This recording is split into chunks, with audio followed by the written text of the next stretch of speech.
क्या रीजन है कि सर्द मौसम के अंदर टेस्टिस अपवर्ड मूव कर जाते हैं और क्या रीजन है कि गर्मियों के अंदर टेस्टिस जो हैं डाउनवर्ड मूव कर जाते हैं। तो ये एक पूरा का पूरा कंसेप्ट है, आइए समझते हैं इसको।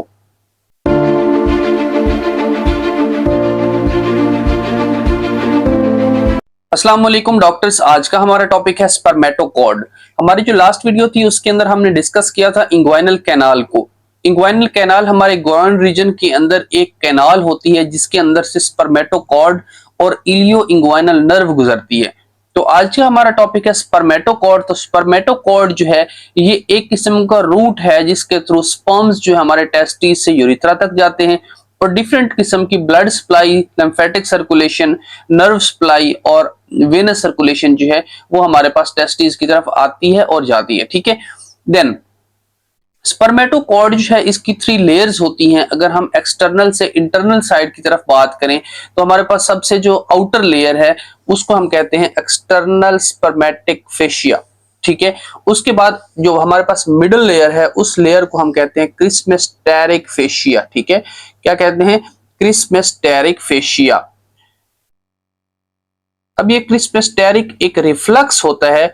उस रिफ्लेक्स का होप सो आपको पता होगा। रिफ्लेक्स ये है कि जब सर्दियों का मौसम होता है या बाहर ठंड होती है, ठीक है, कोल्ड होती है, कोल्ड एरियाज होते हैं, तो वह उस दौरान जो टेस्टिस हैं वो असेंड हो जाते हैं ऊपर की तरफ। ठीक है, और जब हीट होती है बाहर या बॉडी जो ज्यादा हीट अप होती है तो वो टेस्टिस जो है वो डिसेंड हो जाते हैं। इस जो रिफ्लक्स, ये एक रिफ्लक्स जो है इसको हम कहते हैं क्रिस्मेस्टेरिक रिफ्लक्स।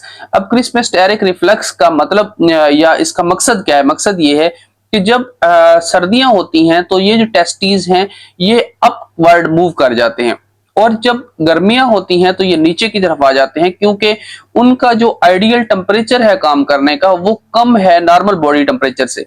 जब टेम्परेचर ज्यादा होता है बाहर तो उस दौरान ये बाहर नीचे डिसेंड होते हैं, ओपन होते हैं ताकि ज्यादा से ज्यादा एयर जो है उन्हें मिल सके और ज्यादा से ज्यादा इवेपोरेशन हो सके और उनकी जो टेम्परेचर है वो डाउन हो सके। ठीक है, और सर्दियों में बाहर टेम्परेचर कम होता है तो ये बहुत ज्यादा असेंड कर जाते हैं।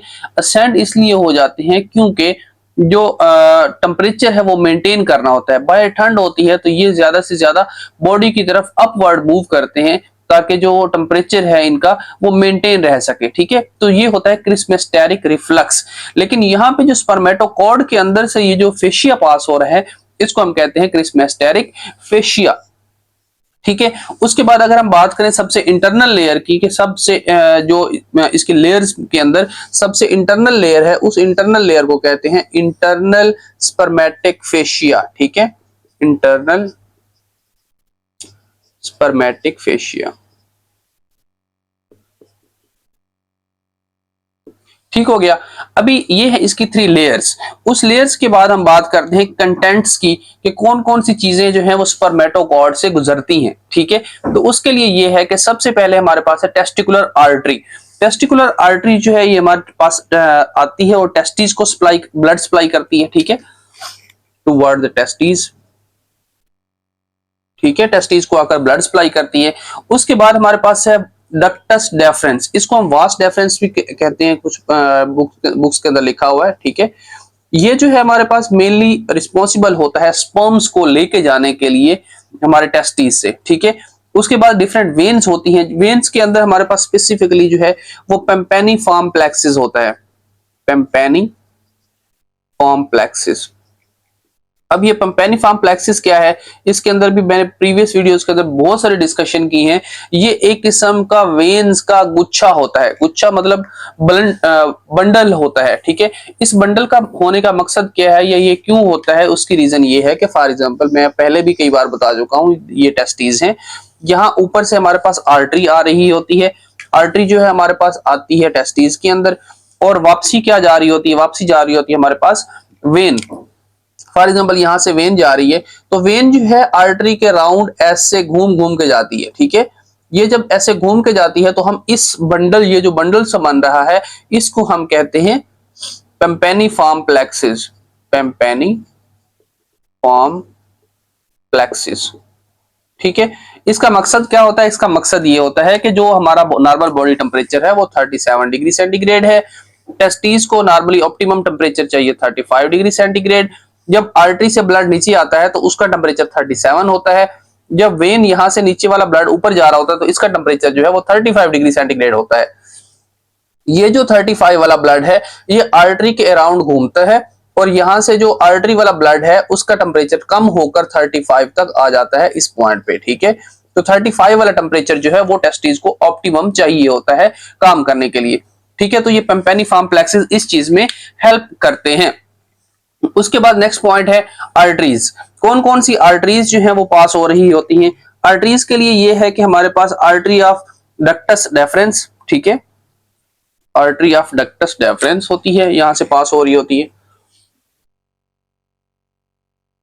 डक्टस डेफरेंस, ठीक है। डक्टस डेफरेंस आर्टरी पास हो रही होती है। आर्टरी ऑफ क्रिस्मेस्टेरिक पास हो रही होती है, ठीक है, क्रिस्मेस्टेरिक, ठीक हो गया। ओके, ये दो हमारे पास आर्टरीज होती हैं जो कि यहां से स्पर्मेटोगॉड से पास हो रही होती है। कौन कौन सी? Artery of ductus deferens and artery of cremasteric, ठीक है। अगर टेस्टिकुलर नेक्स्ट लिम्फेटिक्स की बात करें तो लिम्फेटिक्स के अंदर हमारे पास कौन कौन सी चीजें आती हैं? लिम्फेटिक्स के अंदर टेस्टिकुलर जितने भी लम्फ्स होते हैं, लिम्फेटिक ड्रेनेज होती है, वो सारी की सारी जो है हमारे पास टेस्टिकुलर लिम्फेटिक्स सिस्टम के थ्रू वापस चली जाती है, ठीक है। ये टेस्टिकुलर लिम्फेटिक सिस्टम जो है वो ड्रेन कर लेता है जो भी लिम्फेटिक्स होती हैं हमारे टेस्टिस की। अगर हम नर्व्स की बात करें कि कौन कौन सी जो है वो नर्व्स गुजर रही होती हैं, तो नर्व्स के लिए ये है कि सिंपैथेटिक नर्व्स जितनी भी हैं वो सारी की सारी टेस्टिस के लिए जाने वाली सारी की सारी जो है स्पर्मेटोकॉर्ड से गुजर रही होती हैं। उसके अलावा स्पेसिफिकली नर्व की बात करें तो genital branch of femoral nerve जो है वो भी यहीं से पास हो रही होती है, ठीक है।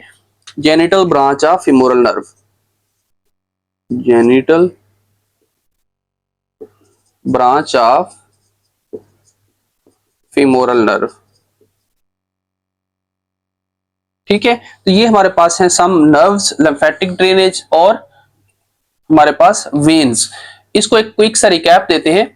देखिए, स्पर्मेटोकॉर्ड जो है हमारे पास एक ऐसी कैनाल या हम कह सकते हैं डक्ट होती है जिसके अंदर से डिफरेंट किस्म की जो स्ट्रक्चर्स हैं वो पास हो रही होती हैं और वो स्ट्रक्चर जाके हेल्प आउट कर रही होती हैं किसी हद तक टेस्टिस को, ठीक है। उसके अलावा जो है टेस्टिस से स्पर्म्स को ले जाकर यूरिथ्रा तक पहुंचा रही होती है। लेयर्स की हमने बात की, उसके अंदर एक्सटर्नल स्पर्मेटिक फेशिया, क्रिस्मेस्टेरिक फेशिया और इंटरनल स्पर्मेटिक फेशिया। देन हमने बात की कि इसके अंदर कौन कौन से कंटेंट्स होते हैं, तो कंटेंट्स के लिए ये है कि टेस्टिकुलर आर्टरी गुजरती है, डक्टस डेफरेंस होती है, ठीक है, वेन्स गुजरती हैं। उसके अलावा आर्टरीज ऑफ डक्टस डेफरेंस होती हैं और आर्टरी ऑफ क्रिस्मेस्टेरिक गुजरती है यहाँ से, ठीक है। लिम्फेटिक ड्रेनेज होती है, टेस्टिक से जो भी हो रही होती है। सिंपैथेटिक नर्व्स गुजरती हैं और जो है genital branch of femoral nerve जो है वो यहाँ से पास हो रही होती है। होप सो कि ये सारी की सारी चीजें आपको समझ आई। यहाँ तक अगर कोई भी पॉइंट क्लियर नहीं हुआ, आपका कोई क्वेश्चन है तो आप कमेंट बॉक्स में पुट कर दें। मैं इंशाल्लाह ट्राई करूंगा कि एज सून एज पॉसिबल आपको रिप्लाई करूं। फिलहाल के लिए इतना ही। थैंक यू डॉक्टर्स, अल्लाह हाफिज।